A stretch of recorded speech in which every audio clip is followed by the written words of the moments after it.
ಧ್ವಂಸ ಆಗಿ ಆ ಈಶ್ವರಲಿಂಗವನ್ನ ಅದರ ಪಕ್ಕದಲ್ಲಿರೋ ಬಾಯಿಯಲ್ಲಿ ಹಾಕಿ ನೂರಾರು ವರ್ಷಗಳಿಂದ ಹಿಂದೂಗಳಿಗೆ ಅಪಮಾನ ಆಗುವಂಥ ಕಾಲದಲ್ಲಿ ರಾಜಮಾತಾ ಅಹಿಲ್ಯಾಬಾಯಿ ಹೋಳ್ಕರ್ ಅವರು ಹೀಗೆ ನಾವು ಯಾವ ಜ್ಞಾನವ್ಯಾಪಿ ಮಸೀದಿ ಅಂತ ಏನು ಕರಿತೀವಿ ಅದರ ಪಕ್ಕದಲ್ಲೇ ಹೊಸ ದೇವಸ್ಥಾನ ನಿರ್ಮಾಣ ಮಾಡಿ ಆ ಈಶ್ವರನನ್ನ ಅಲ್ಲಿ ಪ್ರತಿಷ್ಠಾಪನೆ ಮಾಡಿ ಮತ್ತೊಮ್ಮೆ ಸನಾತನ ಹಿಂದೂ ಧರ್ಮದವರಿಗೆ ಸ್ವಾಭಿಮಾನದಿಂದ ತಲೆ ಎತ್ತಿ ಇವತ್ತು ಜಗತ್ತಿನಲ್ಲಿ ನಿಲ್ಲಬೇಕು ಕಾರಣ ಯಾರಪ್ಪ ಅಂದ್ರೆ ರಾಜಮಾತಾ ಅಹಿಲ್ಯಾಬಾಯಿ ಹೋಳ್ಕರ್.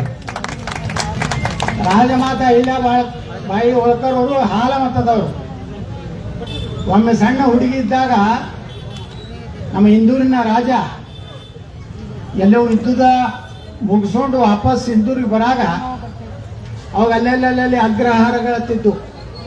ಈಗ ಹೆಂಗೆ ನಾವು IBS ಕರಿತೀವಿ ಹಂಗೆ ಅಗ್ರಹಾರ ಅಂತೇಳಿ 50 ಕಿಲೋಮೀಟರ್ಗೆ 40 ಕಿಲೋಮೀಟರ್ಗೆ ಅಲ್ಲಿ ಬಂದು ಸೈನಿಕರು ರಾಜರು ಯಾರೆಲ್ಲ ಮಂತ್ರಿಗಳು ಅಲ್ಲಿ ಇದ್ದು ರಾತ್ರಿ ವಿಶ್ರಾಂತಿ ಮಾಡಿ ಮತ್ತೆ ಮುಂಜಾನೆ ಬೆಳಿಗ್ಗೆ ಎದ್ದು 5 ಗಂಟೆಗೆ ಮತ್ತೆ ತಮ್ಮ ಪ್ರಯಾಣ ಮುಂದುವರಿಸ್ತಿದ್ರು.